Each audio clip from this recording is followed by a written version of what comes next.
He lurks in his lurkum, cold under the roof, where he makes his own clothes out of muffled moof.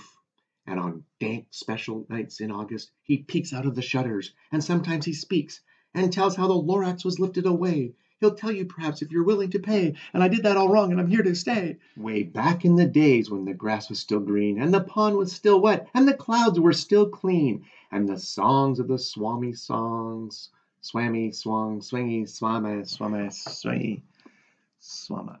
Way back in the days when the grass was still green, and the pond was still wet, and the clouds were still clean, and the songs of the swommy song,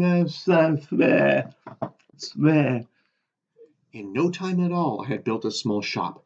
Then I chopped down a truffula tree with one chop, and with great skillful skill, and with great speedy speed, I took the soft, not small. Bleh. But the next week he knocked on my new office door. He snapped, "I am the Lorax who speaks for the trees, which you seem to be chopping as fast as you please. But I'm also in charge of the brown barbaloots, who play in the shade in their barbaloot suits, and live happily eating truffula fruits, toots, you poops. But I'm also in charge of the brown barbaloots, who play in the shade in their barbaloot suits, and who happily live eating truffula fruits. Now, thanks to your hacking my trees to the ground, there's not enough truffula fruits to go round, and my poor barbaloots are getting the grumblies. The grumblies? No, the crumblies." I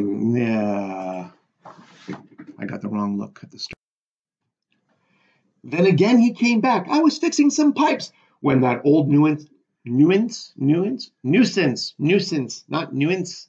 No nuisance. Then again he came back. I was fixing some pipes when that old nuisance, not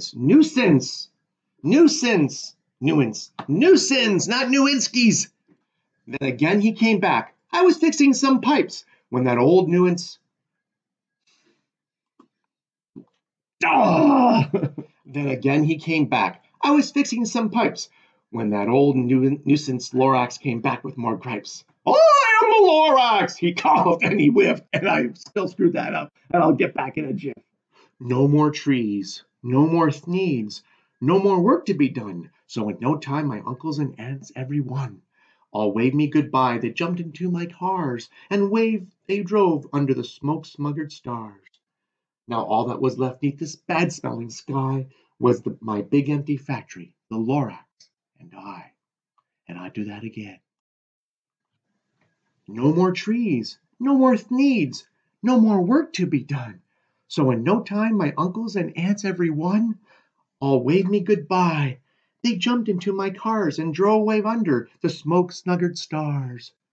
Now all that was left 'neath the bad-smelling sky was my big empty factory, the Lorax and I. Factory? Big empty factory? Woo! And all that the Lorax left here in this mess was a small pile of rocks with one word, "Unless." Whatever that meant, well, I just couldn't guess. That was a long, long ago, but each day that day since. I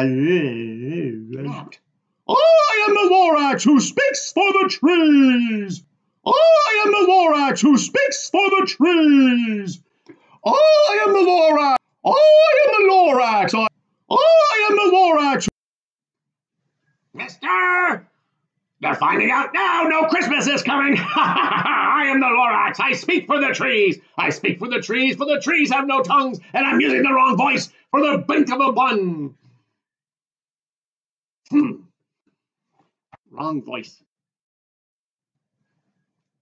Pooh-pooh to the who's. They're finding out now. No Christmas is coming for tomorrow. Oops! Ah!